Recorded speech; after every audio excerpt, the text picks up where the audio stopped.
First ബ്ലോക്കിലേക്ക് നമ്മൾ പോവാണ്. Employer-employee relations. Employer grievance handling, ഇതൊക്കെ സിമ്പിൾ. ഐ തിങ്ക് നമുക്ക് ജനറലായിട്ട് ഇതിനുള്ള സാധനങ്ങളെ കാണത്തുള്ളൂ. Employee empowerment, contribution of behavioural science, ഒക്കെ കൾച്ചർ. ഓക്കെ, എംപവറിങ് കൊണ്ട് ഇതിൻ്റെ അകത്ത് HR-ൻ്റെ അകത്ത് ഉദ്ദേശിക്കുന്നത് എന്താ? ഒരാൾക്ക് റെസ്പോൺസിബിലിറ്റികൾ കൊടുക്കുക, റെസ്പോൺസിബിലിറ്റികൾ ഹാൻഡിൽ ചെയ്യാൻ കേപ്പബിൾ ആക്കുക. അതാണ് പറയുന്നത്, passing of authority and responsibility to individual at lower level. അപ്പോൾ അയാൾക്ക് എന്ത് കിട്ടും? പവർ കിട്ടും. മുകളിലോട്ടുള്ള കാര്യങ്ങൾ ഹാൻഡിൽ ചെയ്യാൻ ഒരു പവർ കിട്ടും. ഓക്കെ, അതാണ് കോൺസെപ്റ്റ്. ബാക്കിയുള്ളതൊക്കെ നമുക്ക് കൈന്നിട്ട് എഴുതാനുള്ളതേ ഉള്ളൂ. Quality circle. ക്വാളിറ്റി സർക്കിൾ എന്ന് പറഞ്ഞൊരു ജാപ്പനീസ് കോൺസെപ്റ്റാണ്. അവിടെ ചെയ്യുന്നത് എന്താണെന്നറിയോ? ഒരു ഓർഗനൈസേഷൻ്റെ അകത്ത് തന്നെ ഒരു എന്ത് ചെയ്യും, ഒരു സർക്കിൾ ഓഫ് എംപ്ലോയീസ് ഉണ്ടാക്കും. എന്നിട്ട് എന്ത് ചെയ്യും? അവരുടെ പ്രശ്നങ്ങൾ അവർ ചർച്ച ചെയ്യും. അപ്പോൾ ഫോർ എക്സാമ്പിൾ, ഒരുപാട് എംപ്ലോയീസ് ഉള്ളവരാണെങ്കിൽ കുഞ്ഞ് സർക്കിൾ എന്ന് പറയുന്നതുണ്ട്. അവരുടേതായ ഒരു കംഫർട്ട് സർക്കിളിൽ അവർ മീറ്റ് ചെയ്യുന്നുണ്ടെന്ന് ഉറപ്പാക്കി അവരുടെ പ്രശ്നങ്ങൾ ചർച്ച ചെയ്ത് അവർ അതിനുള്ള പരിഹാരം കണ്ടെത്തുന്നുണ്ടെന്ന് ഉറപ്പാക്കുക. അത്രേ ഉള്ളൂ. വേറെ ഒരു പ്രത്യേകിച്ച് കോൺസെപ്റ്റ് ഒന്നുമില്ല. ബട്ട് അത് നമ്മുടെ ക്വാളിറ്റി ഇമ്പ്രൂവ്മെൻറ്റിന് വളരെ ഇമ്പോർട്ടൻ്റ് ആണെന്ന് പറയുകയും അത് വളരെ എഫക്റ്റീവായിട്ട് പലരും ഉപയോഗിക്കുകയും ചെയ്യുന്നൊരു സാധനമാണ്. Workers participation in management. Participation എന്താണ്? നമ്മൾ മാനേജ്മെൻറ്റ് കാര്യങ്ങളിൽ വർക്കേഴ്സിനെ കൂടെ ഉൾപ്പെടുത്തുന്നൊരു പരിപാടി. അവരുടെ അഭിപ്രായങ്ങൾ ചോദിക്കുക, തീരുമാനം എടുക്കുമ്പോൾ അവരെയും കൂടെ ചോദിക്കുക എന്നുള്ള പരിപാടിയാണ്.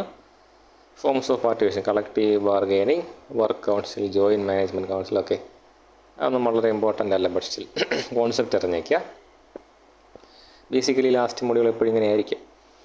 Effect of participative decision making. PDM എന്നുകൊണ്ട് അവർ ഉദ്ദേശിക്കുന്നത് പാർട്ടിസിപ്പേറ്റീവ് ഡിസിഷൻ മേക്കിംഗ് ആണ്. വീണ്ടും പറയുന്നത് ഷോർട്ട് ഫോം ശ്രദ്ധിക്കുക. അതിൻ്റെ മെക്കാനിസം എന്താണ്?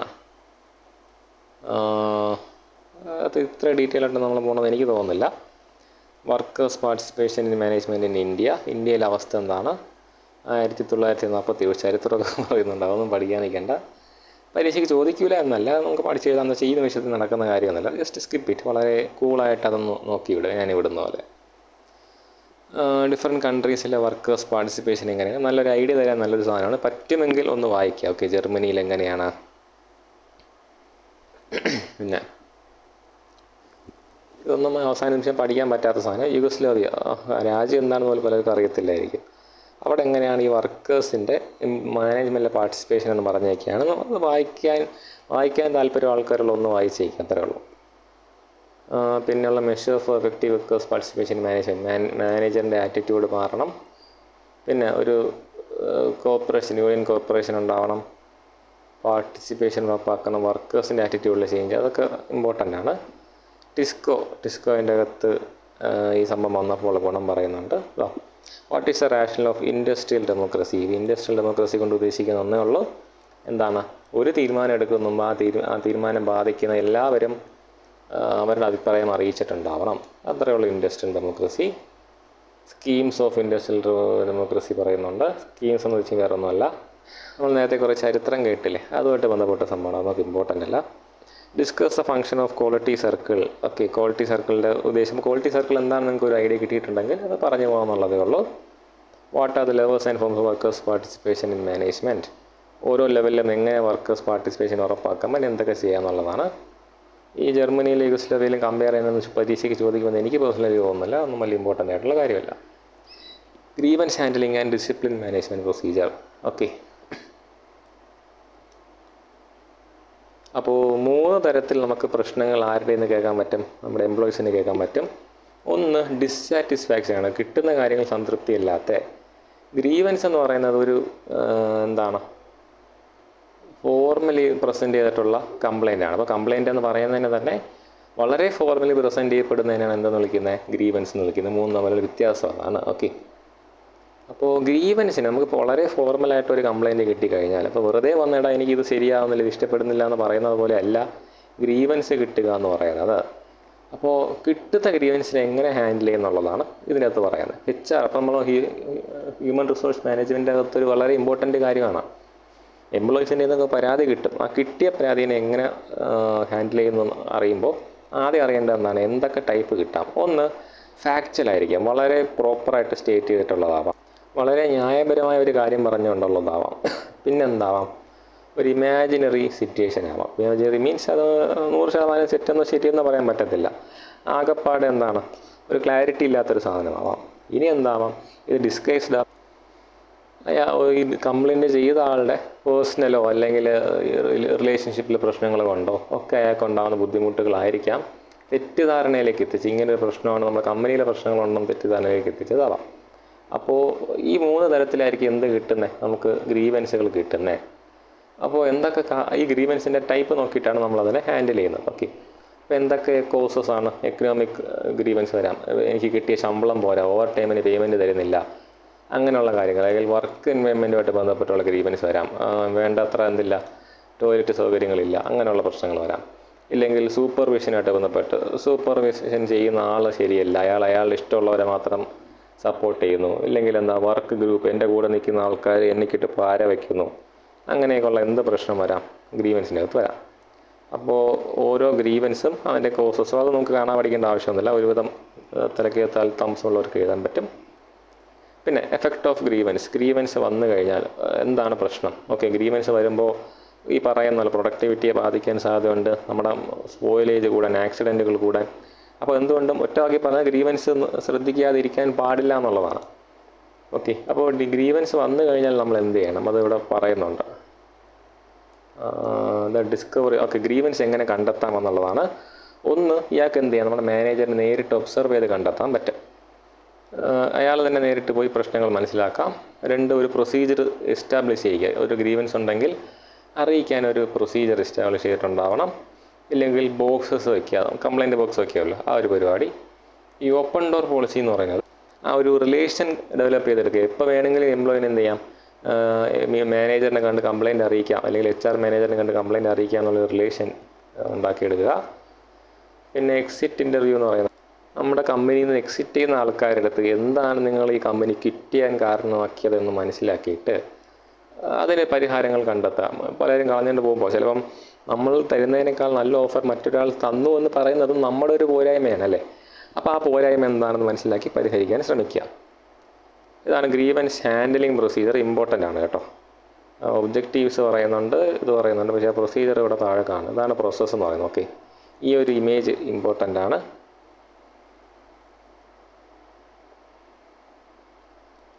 ഓക്കെ, ഒരു എംപ്ലോയിക്ക് എന്ത് കിട്ടുന്നു, ഈ പറഞ്ഞ പോലെ ഒരു ഗ്രീവൻസ് ഉണ്ടാകുന്നു. ഈ ഗ്രീവൻസ് അയാളുടെ ഇമ്മീഡിയറ്റ് സൂപ്പർവൈസറിനെ അറിയിക്കുന്നു. അയാൾ മിഡിൽ മാനേജ്മെൻറ്റിലേക്കും ടോപ്പ് മാനേജ്മെൻറ്റിലേക്കും അതിലെ വഴി പാസ് ചെയ്യുന്നു. ഈ സാധനത്തിന് എവിടേക്കാണ് പോകുന്നത്, ഒരു കമ്മിറ്റിയോ അങ്ങനെ എന്തെങ്കിലും കാണും, എന്തിനു വേണ്ടിയിട്ടാണ് ഗ്രീവൻസ് ഹാൻഡിൽ ചെയ്യുന്നത്, അവരിലേക്കായിരിക്കും പോകുന്നത്. ഈ പറഞ്ഞ സാധനങ്ങൾ അത്ര ഇമ്പോർട്ടൻ്റ് ആയിട്ട് എടുക്കേണ്ട, പക്ഷേ അത് ഒരു പാർട്ടാണ് ഗ്രീവൻസ് പ്രൊസീജിയറിൻ്റെ. പിന്നെ ഓരോ കമ്പനിക്ക് അവരുടേതായ രീതിയുണ്ട്, അതുകൊണ്ട് ഇതാണ് സ്ട്രിക്റ്റ് എന്ന് നമുക്ക് ഒരിക്കലും പറയാൻ പറ്റത്തില്ല. ഓക്കെ, ഇതാണ് ഈ ഒരു സംഭവമാണ് ഞാൻ ഉദ്ദേശിച്ചത്. ഇത് ആ സ്റ്റെപ്സ് ഇൻ ഗ്രീവൻസ് ഹാൻഡലിങ്. ഏറ്റവും ആദ്യം എന്ത് ചെയ്യുക, ഗ്രീവൻസ് കിട്ടിയ ആളത് ഓക്കെ അക്നോളജ് ചെയ്യുക. നിങ്ങൾ ഗ്രീവൻസിനെ റിസീവ് ചെയ്തിട്ടുണ്ട്, വേണ്ട നടപടി എടുക്കുന്ന അക്നോളജ് ചെയ്യുക. പിന്നെ അതിലെ പ്രോബ്ലം എന്താണെന്നൊന്ന് മനസ്സിലാക്കുക, അതിൻ്റെ സത്യാവസ്ഥ മനസ്സിലാക്കുക, അനലൈസ് ചെയ്യുക, ഇമ്പോർട്ടൻറ്റ് പീപ്പിളുമായിട്ട് എന്ത് ചെയ്യുക, ഒരു ഡിസ്കഷൻ നടത്തുക, വേണ്ട കാര്യങ്ങൾ ചെയ്തിട്ട് അതിലൊരു ഫോളോ അപ്പ് കൊടുക്കുക. ഇതാണ് സത്യം പറഞ്ഞാൽ ഗ്രീവൻസ് ഹാൻഡിൽ ചെയ്യുന്ന ഒരു മെത്തേഡ് എന്ന് പറയുന്നത്. അപ്പോൾ പ്രൊസീജിയറിനെ ഒന്നുകൂടെ പറയുന്നു. ആദ്യം ഒരാൾ അയാളുടെ ഡിസ്സാറ്റിസ്ഫാക്ഷൻ, അയാളുടെ കംപ്ലയിൻറ്റും കൊണ്ടുവരുന്നു, അത് റിസീവ് ചെയ്യുക, അയാൾ അക്നോളജ് ചെയ്യുക, we will take it into consideration, acknowledge ചെയ്യുക. പിന്നെ എന്ത് ചെയ്യുക, ആ പ്രോബ്ലം ഒന്ന് മനസ്സിലാക്കുക, എന്താണ് ആക്ച്വൽ പ്രോബ്ലം, സത്യാവസ്ഥകൾ മനസ്സിലാക്കുക, അനലൈസ് ചെയ്യുക, തീരുമാനങ്ങൾ എടുക്കുക, ഫോളോ അപ്പ് ചെയ്യുക. കീ ഫീച്ചേഴ്സ്, ഇത് സാധാരണ നമുക്ക് അറിയാവുന്ന സാധനങ്ങളാണ്. അല്ല, ടോറിംഗ്ടൺ ആൻഡ് ഹാൾ പറഞ്ഞു എന്നൊക്കെ പറയുന്നുണ്ട്, പക്ഷേ നമുക്ക് സാധാരണ അറിയാവുന്ന സാധനങ്ങൾ തന്നെയാണ്. ഫെയർനെസ് ഉണ്ടാവണം, ഫെയർ ആയിരിക്കണം. പിന്നെ എല്ലാവരുടെയും ഭാഗം കേൾക്കണം. പ്രോംപ്റ്റ്നെസ് ഉണ്ടാവണം. അതൊക്കെ കോമൺ ആയിട്ടുള്ള ഒരു ആട്രിബ്യൂട്ടാണ്, അതൊന്നും വളരെ ഇമ്പോർട്ടൻ്റ് അല്ല. കൈന്നിട്ട് എഴുതാനുള്ള അറിവ് ഉണ്ടാവണം. പെർക്വിസൈറ്റ്സ്, ഓക്കെ, അതൊന്നും ഞാൻ കാര്യമായിട്ട് എടുക്കുന്നില്ല. ഇന്ത്യയിൽ എന്താണ് അവസ്ഥ എന്നുള്ളതാണ്.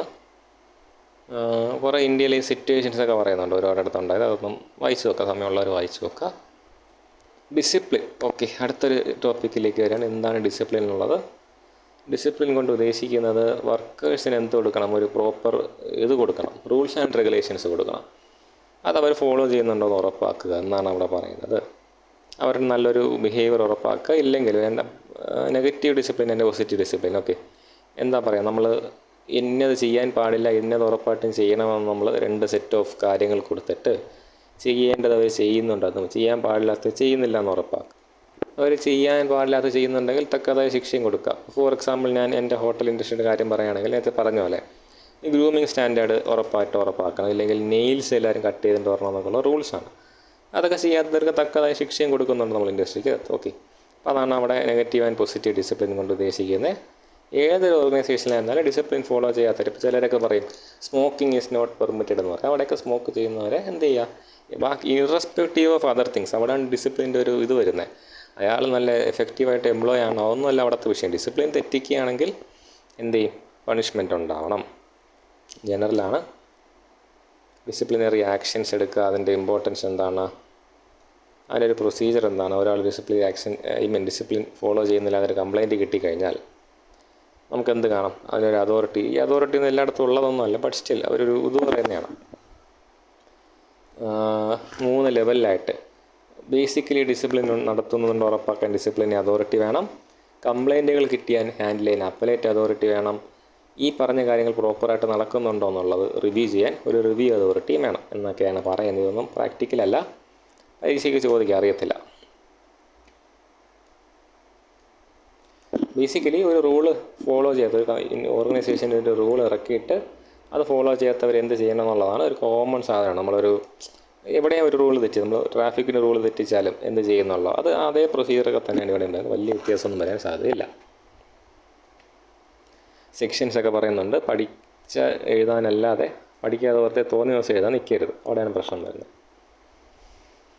Okay, discuss the causes and effect of grievance handle ചെയ്യുന്ന പ്രൊസീജിയർ എന്താണ്, ഫോർമൽ ഗ്രീവൻസിൻ്റെ procedure. Okay, the meaning and concept of discipline with example. ഇതൊക്കെ കൈ നീട്ട് എഴുതാനുള്ളതേ ഉള്ളൂ, നമുക്കൊന്നും അത്ര വെറിയിടാവേണ്ട കാര്യമില്ല. യൂണിറ്റ് 14 ഇതാണ് ലാസ്റ്റ് എന്ന് വിശ്വസിക്കുന്നു. യൂണിയൻസ് ആൻഡ് അസോസിയേഷൻസ്, ട്രേഡ് യൂണിയനുകളെ കുറിച്ചാണ്. അതിൽ ഒരു കാര്യം ഓർക്കേണ്ട, ട്രേഡ് യൂണിയൻ ആക്ട് എന്തായാലും ഓർത്ത് വെച്ചേക്കുക. 1926 1926 ട്രേഡ് യൂണിയൻസ് ആക്ട് ഇന്ത്യയിൽ വരുന്നത്. അപ്പോൾ എന്താണ് ട്രേഡ് യൂണിയൻ എന്ന് പറയുന്നത്, അതിൻ്റെ സ്റ്റേജസ് എന്താണ്, ഫോംസ് എന്താണ്, ക്ലാസിക്കലുണ്ട്, നിയോ ക്ലാസിക്കലുണ്ട്, റെവല്യൂഷണറി ഉണ്ട്. അത് ഒരു കോമൺ ആയിട്ട് പറയുന്നതാണ് കേട്ടോ. ക്ലാസിക്കൽ മീൻസ് സാധാരണ നമ്മൾ കാണുന്ന കളക്റ്റീവ് പീപ്പിൾ. നിയോ ക്ലാസിക്കൽ കൊണ്ട് ഉദ്ദേശിക്കുന്നത് എന്താണ്, ബേസിക് റൈറ്റിന് അപ്പുറം വലിയ വലിയ കാര്യങ്ങൾ ഡിസ്കസ് ചെയ്യുന്നവരാണ് നിയോ ക്ലാസിക്. റെവല്യൂഷണറി എന്ന് പറയുന്ന പേര് പറയുന്നത് തന്നെ വളരെ ഫോഴ്സ്ഫുള്ളി ചേഞ്ചസ് വരുത്താൻ ആഗ്രഹിക്കുന്ന ട്രേഡ് യൂണിയൻസാണ്.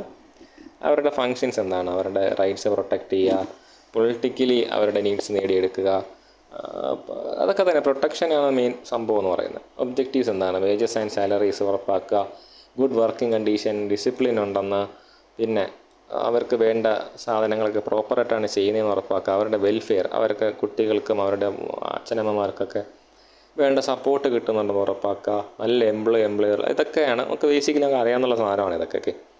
അപ്പോൾ role of trade union. Okay, classification of trade union, revolutionary unions ഉണ്ട്, റിഫോം ഉണ്ട്, അപ്ലിഫ്റ്റ് യൂണിയൻസ് ഉണ്ട്.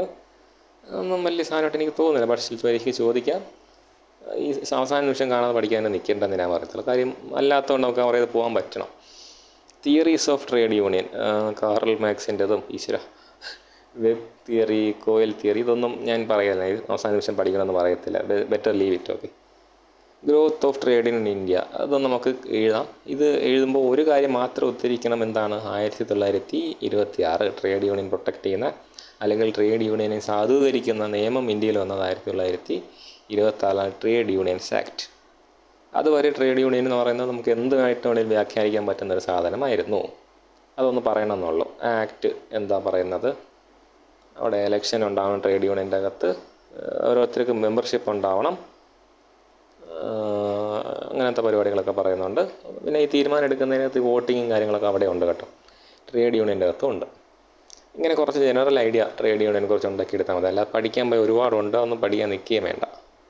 അതുകൊണ്ട് വലിയ ഗുണമുണ്ടാവുമെന്ന് എനിക്ക് പേഴ്സണലി തോന്നുന്നില്ല. ഇതൊക്കെ ജപ്പാനിലെ ചരിത്രവും കഥയൊക്കെ പോലെ ഇതൊക്കെ വായിക്കാൻ താല്പര്യമുള്ളവരൊന്ന് വായിച്ചിരുന്നാൽ എന്തെങ്കിലുമൊക്കെ എവിടെയെങ്കിലൊക്കെ എഴുതാം. അല്ലാതെ ഇതുകൊണ്ടൊന്നും കാണാതെ പഠിക്കാനും നിങ്ങൾ നിൽക്കരുതെന്നാണ് എൻ്റെ ഒരു അഭിപ്രായം. ഇമ്പോർട്ടൻ്റ് ഈ ഒരു തീർന്നിട്ട് പറയാം. ഓഹോയ് ഓഹോയ് ഓഹോയ് തീരുന്നില്ലല്ലോ പുല്ല്. Statutory protection of employment. EO എന്ന് പറയുന്നത് എന്താണെന്ന് നോക്കാം. ഇഒ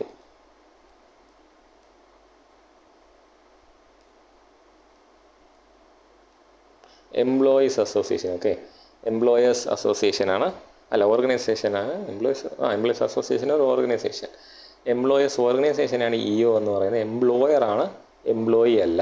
ഓർക്കുക, ജോലി കൊടുക്കുന്നവൻ്റെ ഓർഗനൈസേഷൻ എന്തൊക്കെയാണ്, അവരുടെ ഉദ്ദേശം എന്തായിരിക്കും, അവരെ ചൂഷണം ചെയ്യുന്നവർക്ക് രക്ഷപ്പെടണമല്ലോ. അപ്പം നമ്മുടെ ഇന്ത്യയിൽ തന്നെ ട്രേഡ് യൂണിയൻ കാരണം ആത്മഹത്യ ചെയ്യുന്ന എത്രയോ തൊഴിൽ ദാതാക്കളുണ്ട് നമ്മുടെ കേരളത്തിലല്ലേ. അപ്പോൾ അവരുടെ പ്രൊട്ടക്ഷന് വേണ്ടിയിട്ട് അവർ എടുക്കുന്ന എംപ്ലോയേഴ്സ് ഓർഗനൈസേഷൻ. അതുകൊണ്ട് അതൊരു മനസ്സിൽ വേണം കേട്ടോ. ഇഒ എന്ന് കാണുമ്പോൾ പെട്ടെന്ന് കയറി ജോലിക്കാരുടെ കാര്യമൊന്നും എഴുതി വയ്ക്കരുത്, എംപ്ലോയേഴ്സാണ്. Okay, then anything else summary പറയുന്നുണ്ട്. And okay, self assessment questions ആണ്. Narrate the growth of trade unions in India. ചോദിക്കില്ല എന്നല്ല ഞാൻ പറയുന്നത് പരീക്ഷയ്ക്ക്, ബട്ട് സ്റ്റിൽ നമുക്കത് പഠിച്ച് എഴുതാനുള്ളൊരിതില്ല. Write a note on trade unionism, discuss classification trade union, discuss the growth of employers association, different blue collar white collar തമ്മിൽ വ്യത്യാസം അറിയാമല്ലോ. പിന്നെ manager association is required. Why, എന്തുകൊണ്ടാണ് അവരുടെ അസോസിയേഷൻ വേണ്ടത്? അവർക്കും ഒരു പ്രൊട്ടക്ഷൻ വേണമല്ലോ, അതുകൊണ്ടാണ്. ഇതൊക്കെ ബേസിക്കായിട്ട് നമുക്ക് കൈ നിട്ട് എഴുതാനുള്ളതേ ഉള്ളൂ. അപ്പോൾ ഈ ഒരു മൊഡ്യൂളിനകത്ത് നമ്മുടെ ഈ ഒരു പേപ്പറിൻ്റെ അകത്ത് ഇമ്പോർട്ടൻ്റ് ആയിട്ടുള്ളത് റിക്രൂട്ട്മെൻറ്റ്, സെലക്ഷൻ പോലുള്ള കാര്യങ്ങളാണ് വളരെ ഇമ്പോർട്ടൻ്റ്. പിന്നെ ഇപ്പോൾ കണ്ട ഡിസിപ്ലിൻ, പിന്നെ എന്തൊക്കെ പറയാം, നമ്മൾ അപ്രൈസ് ചെയ്യുന്ന പ്രോസസ്സ് എങ്ങനെയാണ്, അതൊക്കെ വളരെ ഇമ്പോർട്ടൻ്റ് ആയിട്ടുള്ള ഏരിയാസാണ്. ഈ ട്രേഡ് യൂണിയനൊന്നും അത്ര ഞാൻ പറഞ്ഞ പരീക്ഷയ്ക്ക് ചോദിക്കില്ല എന്നല്ല, നമുക്ക് മറ്റതൊക്കെ നല്ല വ്യക്തമായിട്ട് പഠിക്കാൻ പറ്റുന്നു, അത് വെച്ച് ഹാൻഡിൽ ചെയ്ത് പോകാൻ പറ്റുന്നതാണ്. ഓക്കെ, അപ്പോൾ എന്തെങ്കിലും ഉണ്ടെങ്കിൽ ചോദിക്കുക. നാളെ രാവിലെ വരെ സമയമുള്ളൂ. All the best. Thank U.